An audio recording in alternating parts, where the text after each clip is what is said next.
مغربی ایشیا میں طاقت کا توازن بڑی تیزی سے بدل رہا ہے اور اس پوری تبدیلی کے مرکز میں ہے ایک لڑاکا طیارے کا سودا۔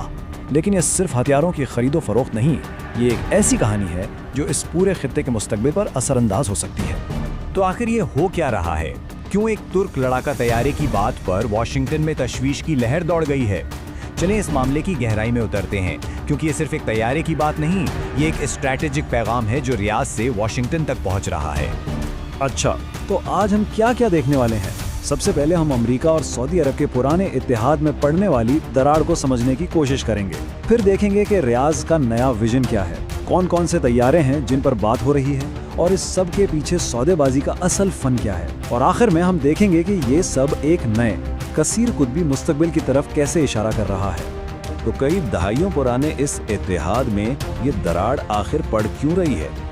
دیکھیں، وجہ صرف ایک طیارہ خریدنا نہیں ہے، بلکہ اس کے پیچھے خطے کے طاقت کے ڈھانچے میں ایک ممکنہ تبدیلی ہے۔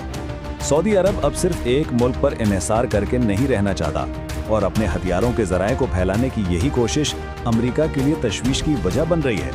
امریکہ کی پوزیشن ہمیشہ سے بہت واضح رہی ہے، وہ طویل عرصے سے سعودی عرب کا سب سے بڑا دفاعی پارٹنر ہے، اور وہ اس حیثیت کو کسی بھی قیمت پر کھونا نہیں چاہتا۔ اسی لیے ٹرمپ انتظامیہ نے بھی کوشش کی تھی کہ ریاض کے ساتھ بڑے دفاعی سودے کیے جائیں تاکہ یہ تعلق مضبوط رہے۔ لیکن اب کھیل میں ایک نیا موڑ آ گیا ہے۔ سعودی عرب کی دلچسپی ایک غیر امریکی متبادل میں ہے، اور یہی وہ بات ہے جو ایک بہت بڑی تبدیلی کا اشارہ دے رہی ہے۔ یہ صرف ایک سودے کی بات نہیں، یہ اس بات کا ثبوت ہے کہ سعودی عرب اب دوسرے آپشنز پر سنجیدگی سے غور کر رہا ہے، جس سے خطے کے دفاعی بازار میں امریکہ کا دہائیوں پرانا غلبہ کمزور پڑ سکتا ہے۔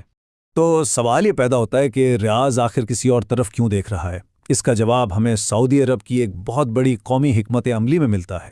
اس پوری تبدیلی کی جڑ ہے سعودی عرب کا ایک بہت بڑا منصوبہ، جسے ویژن 2030 کہا جاتا ہے۔ یہ صرف کوئی معاشی منصوبہ نہیں ہے، بلکہ یہ ملک کو تیل پر انحصار سے نکال کر ایک ماڈرن صنعتی طاقت بنانے کا ایک جامع روڈ میپ ہے۔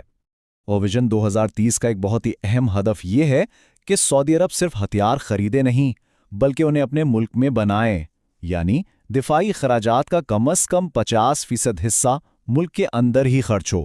یہ خود انحصاری کی طرف ایک بہت بڑا قدم ہے۔